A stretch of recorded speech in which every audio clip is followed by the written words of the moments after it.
What's going on, boys? Ranting and Drop C. We got Monday, March 23rd. We're going to go over the games, and we're going to see if there's any movement on the standing board. So if you remember yesterday, we reorganized it. We got the wild card races, east, west, and then the four divisions over here. So we'll get right to it. 9 games yesterday. We'll take it from the top. So we had Jets Rangers went to shootout. Jets got the win. It's a much-needed win for them. Rangers are not going anywhere. Jets are in the thick of it. This is like a 5-team race here. 6 teams if you want to count Nashville. They're narrowly holding on to it, but like these teams and up are still technically in it. Avalanche Capitals. Avalanche got a much-needed win in overtime against the Caps. Caps at least got a point, but like I mentioned before, Capitals can hang around with anybody. Like it sucks that they're this far down in the standings. They're not the greatest team, but they're so scrappy. Like they're just a really good team. At hanging around in these close games. You know, they got a win against the Sabres not too long ago. Hurricanes, Penguins, the 1 and 2 in the division. Hurricanes took care of business, 5-1. Predators, Blackhawks, another overtime game. Predators are rolling still. Won 3-2. Went to overtime. That point's not going to help Chicago do anything. Huge game, probably the game of the evening. Blue Jackets just got that 3rd spot playing against the New York Islanders, the team on the outside looking in. Islanders got a 1-0 win in a defensive struggle. Golden Knights and Stars. So, Golden Knights fall from grace needs to be studied. Dallas, one of the best teams in hockey. Golden Knights got the 3-2 win. Flames and Lightning. A rematch of the 2004 Stanley Cup Finals. The Lightning, where are we at with the Lightning? Oh, right here. The Lightning used to be like the leader. They're one of the best teams in hockey. They were the hottest team for a while, but they lost in overtime to the damn Flames, man. Flames are horrible.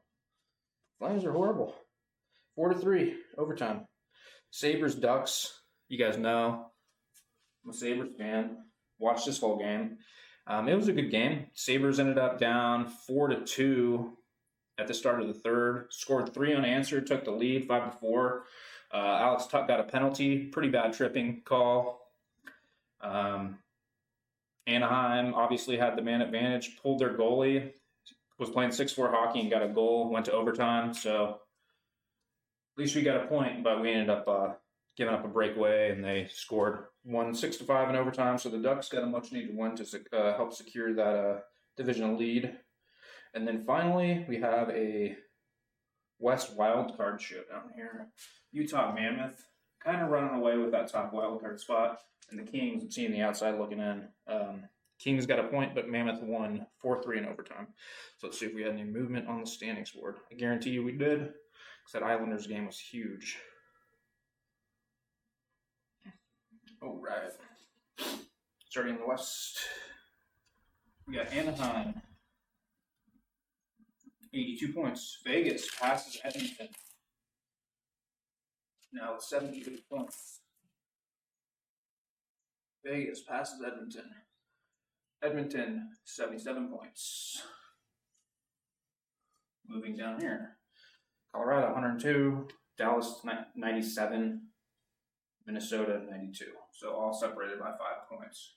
All really great teams, but in the East Division, go right here. We got Carolina Hurricanes, 96. Pittsburgh, 86. So Carolina's very close to clinching the division. And Columbus is still hanging around, guys. 85 points. They're still there. So I guess I was mistaken. I figured the Islanders would take that spot from them. Buffalo, 95 points. What am I looking at? 95 points. Tampa Bay, 91. Montreal still narrowly holding on to that. 86 points. Moving over to the wild card in the West. These guys still got 80 points, 75 points. So they're still, with that win, they kind of broke the tie. They're trying to separate themselves. It's a 2-point gap between the next team down, which is still the Kings. The Kings kind of needed to get a win. They did steal a point, but 73 points here, 71 points here. No change, no movement, guys.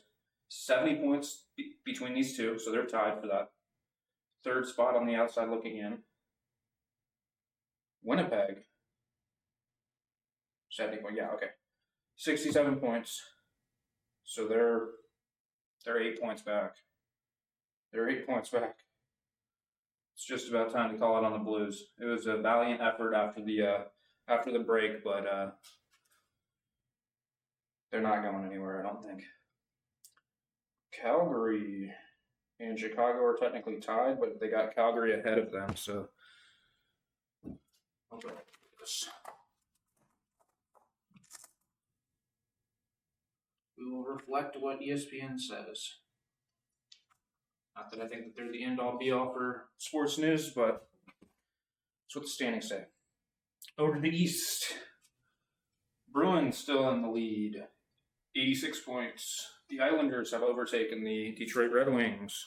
The Islanders have 85 points, which is the same amount of points as the Columbus Blue Jackets. So technically, the Islanders are holding on to that last spot, but they're really tied here as well. That's how tight the East race is, guys. Detroit, man. They got it. Detroit has a bad habit of doing this shit in March and April. Ottawa 81, Philadelphia 80, 79. So 84, 81, 80, 79. Tight race. 85. So these teams are off. 72, 71, 71, 65. So these three are major disappointments. But that's pretty much it, guys. No more. All right. That's all the movement we got. So, as you see, take a look at the standings board. These are the teams that are automatically in. These are our wild card teams. The top, these are the teams on the outside looking in. Divided by conference.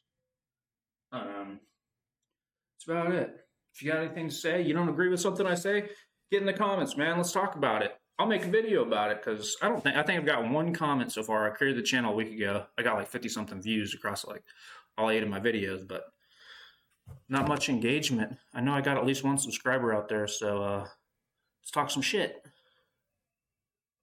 See you guys next time.